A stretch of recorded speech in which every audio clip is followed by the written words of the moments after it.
There have been 35 separate school shootings in America since Newtown. Not a single change to any federal gun law in that time. Nobody on the pro-gun side seems prepared to relent about anything, no, even background checks. Okay, let me answer. To try and reduce the level of gun violence. Why? You're absolutely 100% wrong. If you read my gun columns, you'd know this. These are not caused by guns. They are caused by the mentally ill. It was in the 70s. It was right during the deinstitutionalization movement that suddenly you get these spree killings. And by the way, look at them. James Holmes in Aurora, Colorado, Jared Loughner in Arizona, Adam Lanza, the nut at Virginia Tech. They are all obviously paranoid schizophrenics, but we can't lock them up because of the ACLU. Should the culture try and be changed away from a reliance and dependence on guns, and indeed a glorifying of guns? No, I mean, obviously, I think guns reduce gun crimes, but the idea that when one spree killing after another is committed by a crazy person, that you think taking the guns away is going to do something. It's like draining an ocean to find a ring you lost. That isn't going to help. The crazy people go out and kill people with swords. You know, the murder of school children during school time that took more lives than any other in this country's history was committed with a bomb by a crazy person. So your answer to what happened at Newtown would be, unless I'm misreading your logic, lock up the nuts, yes. But other than that, what about guns themselves? Nothing. Start issuing concealed carry permits to people who pass or do not have mental health issues or criminal records.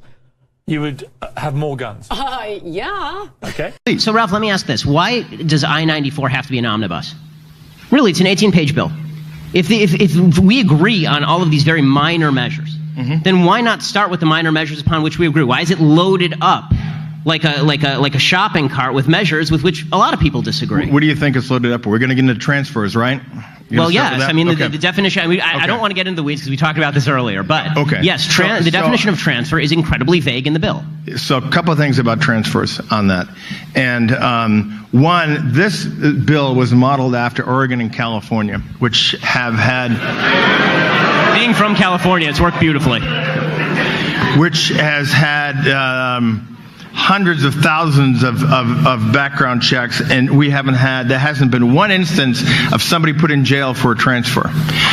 Secondly, the key thing on a transfer is that you have to knowingly circumvent the law. In other words, you have to be a black market dealer, or otherwise you're not going to be criminalized for it. That transfer issue is put in there to affect this individual to gun show. So gun shows are private sales. You can sell a couple of guns, but you had black market dealers that were selling 50 AK-47s a session against the law. Those people should have been, by definition, federally licensed firearm dealers. So it's designed at some point to prevent the bad guys from doing it. It's not a gotcha. Nobody wants gotcha for the average everyday citizen put in jail, and it will not happen that way because we have precedent in California and Oregon. Well, it should be, okay, let me tell you a little bit about the precedent in California for a second. In California, there are 30,000 mentally ill people who have guns. They have a grand total of 33 people, really, in the state of California who are tasked with taking these 30,000 guns away from these 30,000 mentally ill people. Okay, we're creating a system that is either not going to be enforced or it's going to be over-enforced. This idea, if we can just trust the government, then why aren't we just trusting the government to do the right thing now? I don't understand why a piece of legislation makes them better at what they do. I mean, the government is not very good at what they're doing now. Why does new wording make them not suck? Because part of the reason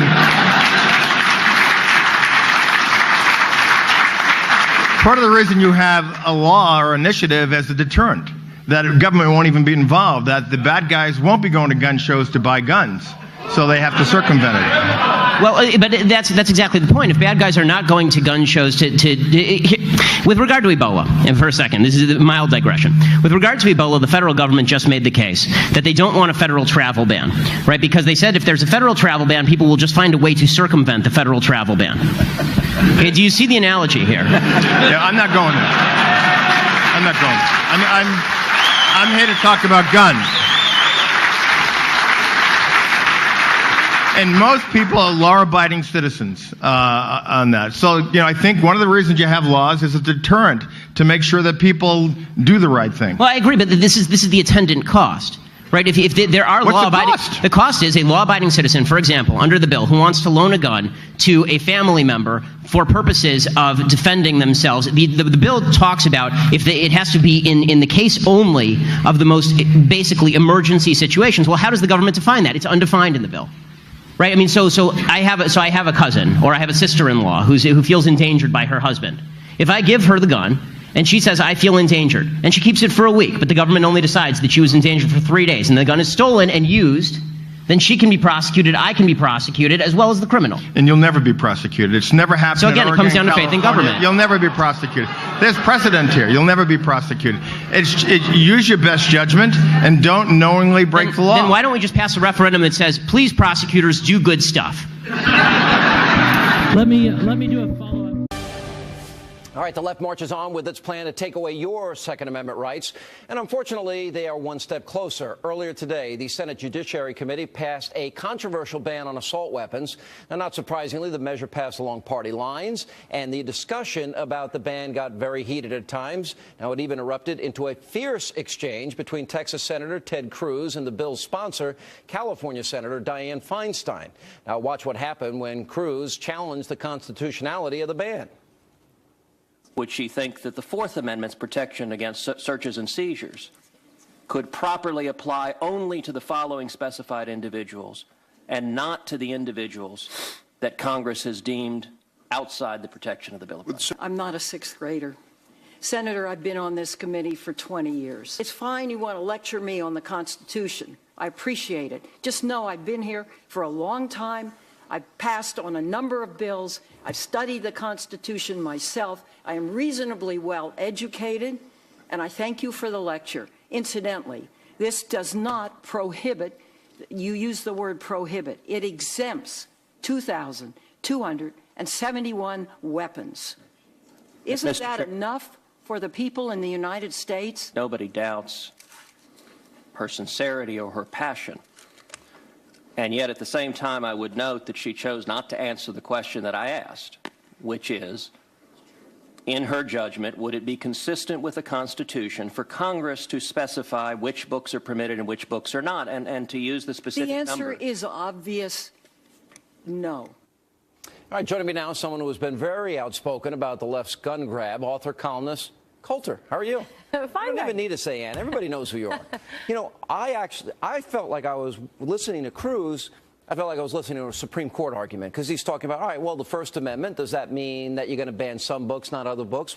How do you justify it? The Fourth Amendment, search and seizure. I thought he made a really good case, and she got pissed. Yeah, he asked some very important questions, and Dianne Feinstein, like her other I am woman, hear me roar, Democratic female, Hillary Clinton, as soon as they get a question they don't like, they start crying.